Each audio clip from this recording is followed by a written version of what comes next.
Hi, I'm Rhys Jones. Welcome to my latest podcast, How to Value a Recruitment Business.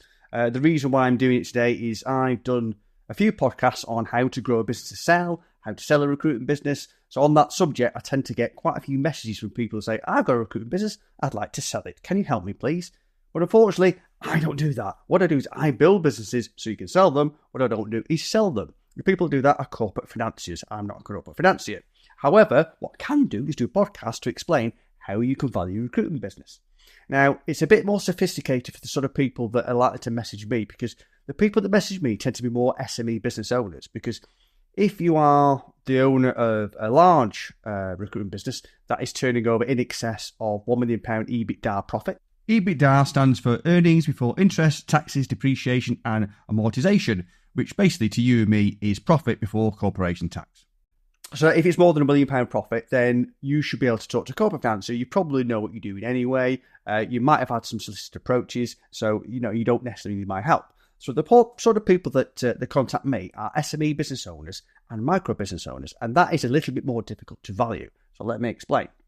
So if you're looking at selling your recruitment business, if you, as I mentioned earlier, if you have a business that turns over £1 million or more, you would probably appeal to either a trade sale, so another recruitment company or a group, or also a venture capitalist or a private equity buyer. Now, those sort of people, they are a lot more sophisticated. They know what they're looking for, and it's going to be a lot easier to value. But also, your market is a lot wider, because rather than just trade sales, you also have the venture capitalist and private equity. So that is a wider market. But also, if your business is turning over, or rather is making more than £1 million a year profit, the chances are it's built well. Otherwise, it won't be £1 million profit. So if it's built well, it's easier to value because it hasn't got the eccentricities you might have with a smaller business. But also, if you get to £1 million profit, by that point, really what you would expect is the owner of the business can be in a position where they can promote somebody to run it, a managing director or CEO or something like that, because the business will be worth considerably more if they're not in it. Because it will be when they buy the business, what they're looking for and the overriding thing that values your business is it secure?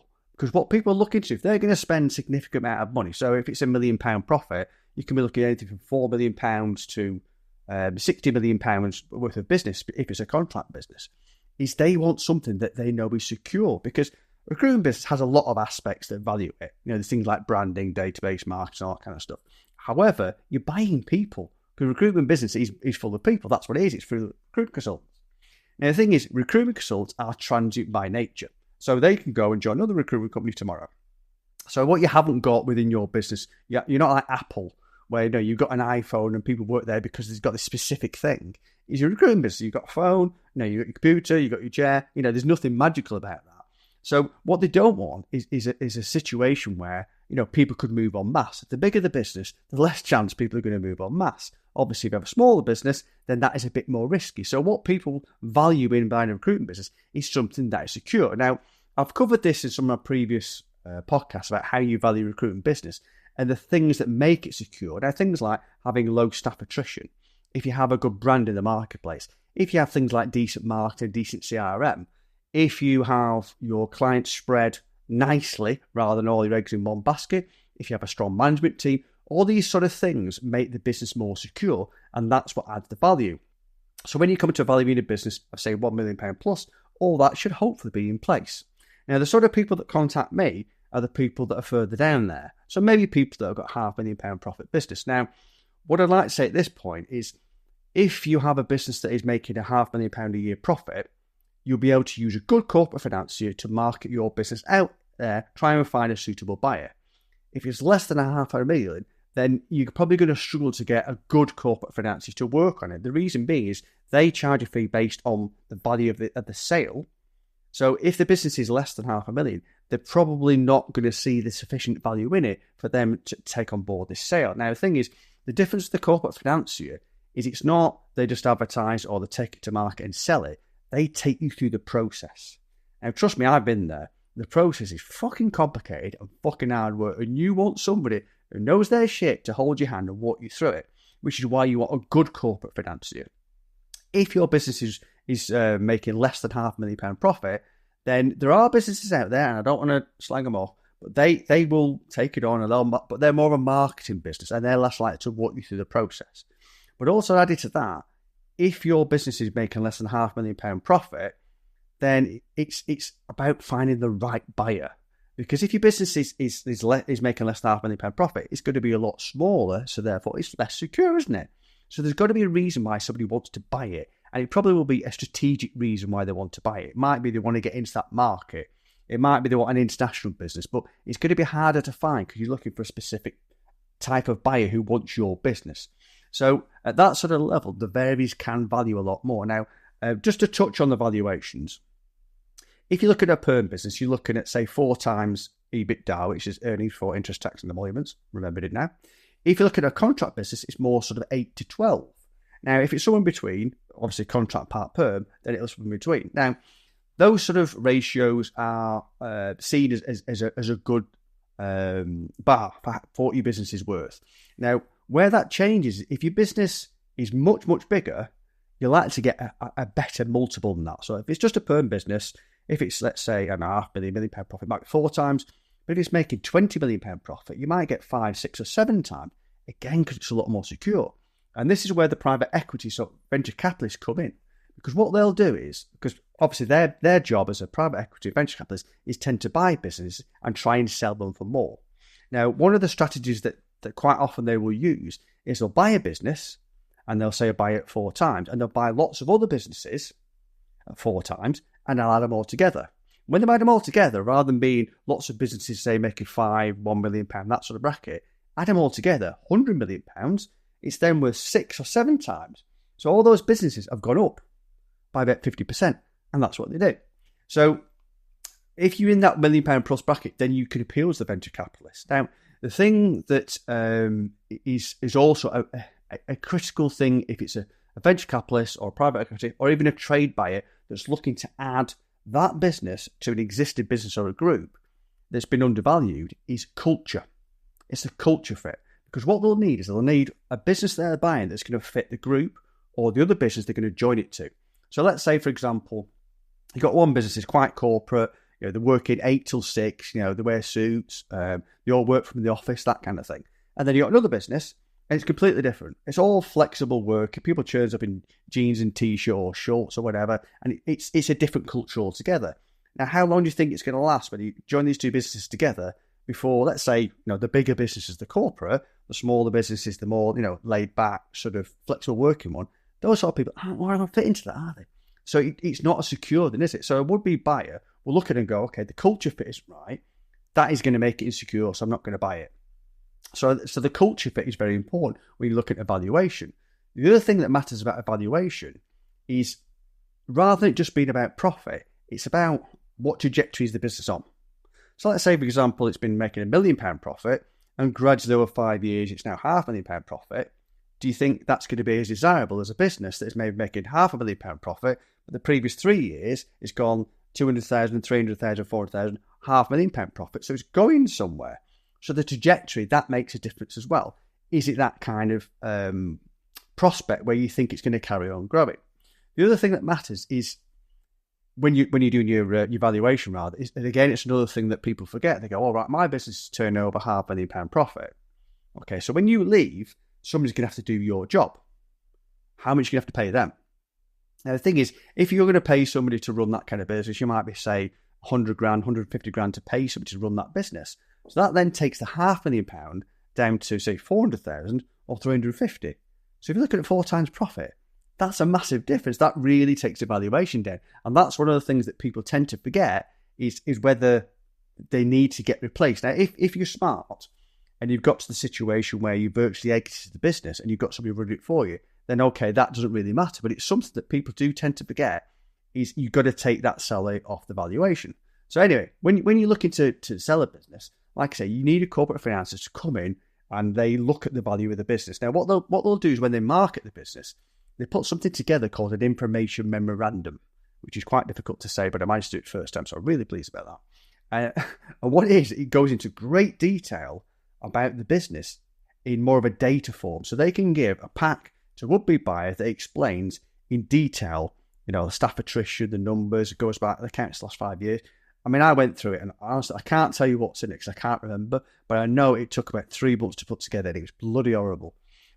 because it honestly got the stuff they need to know. However, it was an education in itself, because what it does, it obviously educated me at the time as to what a would-be corporate financier will want to see in that pack, and also why they want it. Because the things that a buyer will want and the corporate financier will want to see are things that add value to the business. It's things like low staff attrition, what's your client spread like, all the sort of data that they can look at and go, okay, these things tell us it's a business that's worth something. So then when I work with the business I work with now, I almost sort of retrofit that and help put these things in place to make the business worth more. So they'll put together an information memorandum, and then when they go to market and they approach the businesses, they have to sign a non-disclosure agreement to get this information memorandum to find it in more detail about the business from the data side of it. And that's the sort of document they have before you go to the buyers' meetings. Now, I've been to buyers' meetings, and I've got to be honest with you, I fucking hate them. Because you built this business, and it's your baby. And then you go up and you sat in front of usually a few people, and they're grilling you about your business, and they're pulling it apart.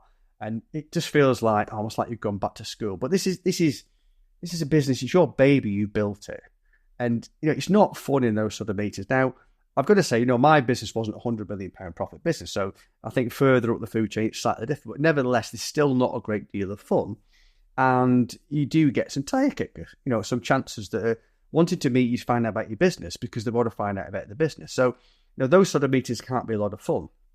But then, when it gets to the stage where they've made an offer, that's when your corporate financier comes in and discusses the offer with them. Because again, if you're going back to the valuation, say somebody says, right, I'm prepared to pay you $3 million. They're not going to give you a check and then you're gone. 9 times out of 10, they'll have some sort of either earn out, so you stay in the business while there's a transition, or it'll be linked to how much profit it's going to make over the next 3 years. So when you sell a business, you put together a projection. Virtually all will be buyers will say, I'll give you, let's say, £3 million on the basis that it hits those projections.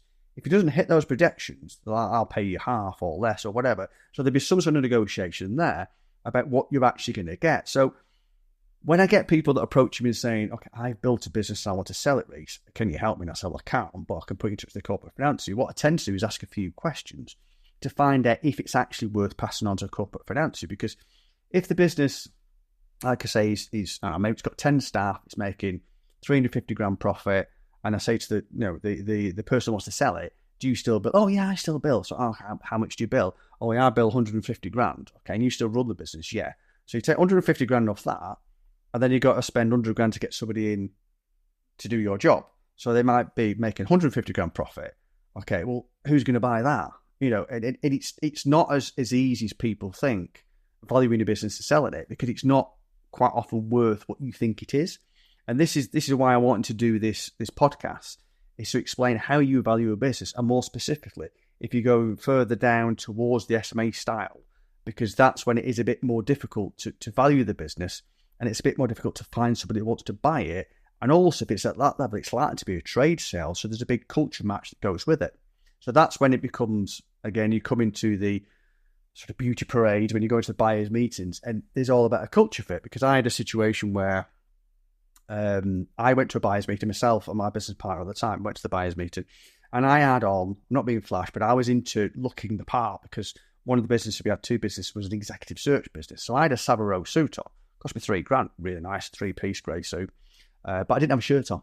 My business partner, he had a suit on, but he had a V-neck sweater underneath and a tie. Anyway, the people that came back said, we don't want to buy the business because it's an executive search business, but the two owners weren't dressed for executive search, because one of them didn't have a tie on, and one of them had a sweater on. Now, what a pile of bolts that was. And to be fair, because they had the suits on, they had the ties, they didn't have the sweater, but it looks like they were Burton suits and they slept in them. And that's the sort of thing that you've got to go through. Needless to say, we weren't exactly disappointed that we didn't get an offer from those people. But so it's not easy. It's not easy. So I hope this helps in looking at how you value a business. Oh, there's a few other things actually I wanted to mention. Is if you are going to look at the value in your business, just because it's valuable to you, you've got to think about, is it valuable to somebody else? Now, if you are looking at, let's say, a smaller business that maybe it's 10 or less staff, then, is somebody going to want to buy that, and how much they're prepared to pay for it? Now, the thing is, with that sort of size of business, you could probably go out and either hire a team, which is going to be considerably less, or build it yourself. So your business isn't quite as special as you might think it will be, because they're going to attach it to another business anyway. So if that's the sort of level you're looking at and you're looking to sell it, you probably need a bit of a wake-up call that isn't really going to happen. So if you do have this idea, you want to grow a business to sell, you probably need to start talking to maybe a non-exec or someone who's been through the process about what sort of level it needs to be before it's even sellable. And I would say you really need to be looking at £500,000 to £1 million profit for it to be sellable. And that's excluding what it's going to take to replace your salary, excluding any billings. And that's the sort of level you need to be looking at. Now, I have done another video blog podcast that's about how to sell a recruitment business, and also, is it a good idea? And in that, I question whether, do you really want to sell the business? Because once you get to the point where the business doesn't need you there, and you're going to get 4 times profit, 6 times profit it might be, and you can go on to, let's say, live in the south of France and somebody else runs it for you, do you really want to sell it? Because in the next 4 to 6 years, you'll get that money back and you'll still own it. Whereas if you sell it to somebody else, one, there's the stress of going through the sale, and also you're not guaranteed to get all the money, because if they take over your business, they're in charge of that business, aren't they? So things could go wrong. You run it well, and everybody's happy. Somebody else comes in, and if they start shaking a few trees and upsetting people before you, people can leave. So you're not going to get your money's worth. So in that video blog, it does go through, okay, what is the rationale to building a business to sell? And do you actually want to sell it? Now, what we're not going to do is go over that, because obviously you can watch that or listen to that and find out. But that might be something, if you do have an aspiration to sell your business, it might make you second think, okay, is there a better way to extract value from a business? Could you do an MBO, for example? But is there a better way rather than going out to a sale? Anyway, I'll keep this short. I always do my video blogs and podcasts. I hope that's helped of how to value recruitment business. And I will be doing more follow-ups on the subject of selling a recruitment business. So if you do like this, obviously, like it, subscribe. You can also direct message me. We'll put you on a mailing list. I hope you enjoyed it. I'll see you soon.